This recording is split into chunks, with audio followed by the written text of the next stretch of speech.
ओम नमो भगवते वासुदेवाय। पांपा कुशाई एकादशी व्रत की कथा। युधिष्ठिर जी कहने लगे कि हे भगवान, अश्विनी शुक्ला एकादशी का क्या नाम है?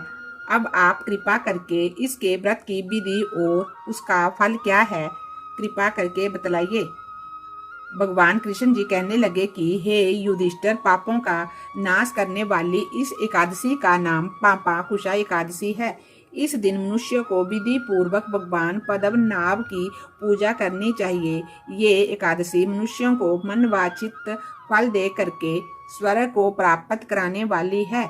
मनुष्यों को बहुत दिनों तक कठोर तपस्या करने से जो फल मिलता है, वह फल भगवान गरुड़ ध्वज को नमस्कार करने से प्राप्त हो जाता है।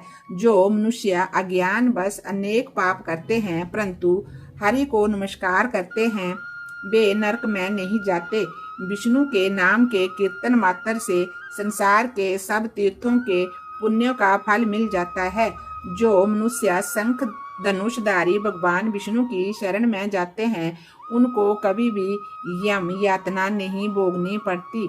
जो मनुष्य वैष्णव हो करके शिव की और शैव हो करके विष्णु की निंदा करते हैं, वे आवश्यक नरकवासी होते हैं।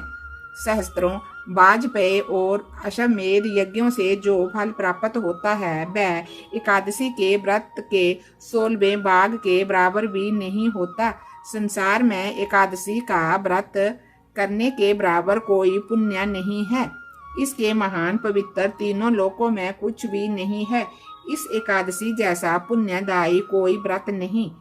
जब तक मनुष्य पद्मनाभ की एकादशी का व्रत नहीं करते हैं, तब तक ही उनकी देह में पाप वास करते हैं। ये एकादशी स्वर्ग, मोक्ष, आरोग्यता, सुंदर स्त्री तथा अन्न और धन को देने वाली है।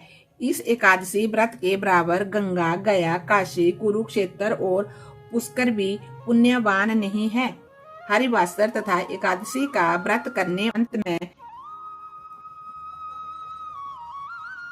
वे अंत समय में हरि लोक को प्राप्त होते हैं तथा समस्त पापों से मुक्त हो जाते हैं। सोना, तिल, भूमि, गो, अन्न, जल, छतरी तथा जूता आदि दान करने से मनुष्य यमराज को नहीं देखता। जो मनुष्य किसी प्रकार के पुण्य कर्म किए बिना जीवन के दिन व्यतीत करता है, वह लुहार की भट्ठी की तरह श्वास लेता हुआ निर्जीव के समान ही है। निर्धन मनुष्यों को भी अपनी शक्ति के अनुसार दान करना चाहिए तथा धनवान मनुष्यों को सरोवर, बाग, मकान आदि बनवाकर दान करना चाहिए। ऐसे मनुष्यों को यम का दरबार नहीं देखना पड़ता तथा संसार में दीर्घ वे अंत समय में हरि लोक को प्राप्त होते हैं तथा समस्त पापों से मुक्त हो जाते हैं। सोना, तिल, भूमि, गो, अन्न, जल, छतरी तथा जूता आदि दान करने से मनुष्य यमराज को नहीं देखता। जो मनुष्य किसी प्रकार के पुण्य कर्म किए बिना जीवन के दिन व्यतीत करता है, वह लुहार की भट्ठी की तरह श्वास लेता हुआ निर्जीव के समान ही है। निर्धन मनुष्यों को भी अपनी शक्ति के अनुसार दान करना चाहिए तथा धनवान मनुष्यों को सरोवर, बाग, मकान आदि बनवाकर दान करना चाहिए। ऐसे मनुष्यों को यम का दरबार नहीं देखना पड़ता तथा संसार में दीर्घ आयु हो करके धन धान्य से युक्त अच्छे कुल में और रोग रहित रहते हैं।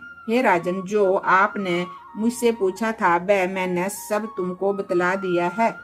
बोलिए विष्णु भगवान की जय। ओम नमो भगवते वासुदेवाय। ओम नमो भगवते वासुदेवाय।